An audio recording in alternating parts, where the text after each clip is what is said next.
Hello students! In this video, we're diving into the fascinating world of antonyms.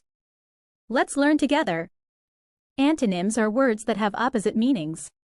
They help us express ourselves clearly and make our conversations interesting. For example, polite abusive, absurd logical, denial acceptance, etc. Now, let's learn why antonyms are used. Antonyms help to show contrast in ideas. For example, if you say, expand, and collapse, it makes it clear what you mean. Learning antonyms boosts vocabulary. It allows one to express different feelings and thoughts, making speech richer. Lastly, antonyms are great for comparisons. They help highlight differences, which can make writing and speaking more engaging. Let's look into a common difference between synonyms and antonyms. Synonyms have similar meanings. For instance, mankind and humanity mean almost the same, whereas antonyms, on the other hand, mean the opposite.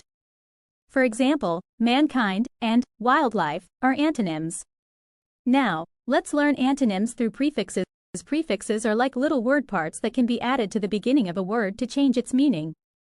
Some prefixes can turn a word into its opposite. For example, adding dis to obey makes it disobey. That's like adding a no in front of the word. But here's the tricky part: we can't just add a prefix to any word. It has to make sense.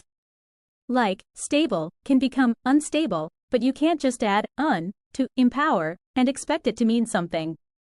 So, while prefixes can help make opposites, you need to be careful how to use them. Let's hop into a common mistake students make with antonyms. Sometimes we might confuse antonyms with incorrect words. For instance, saying unstart instead of finished is wrong.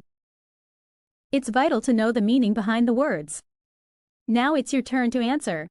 What is an antonym for the word concur? Share your answers in the comments. The complete curriculum for Class 7 is available on our channel. Check out all the links provided in the description below. Please make sure to like, share, and comment for more such videos.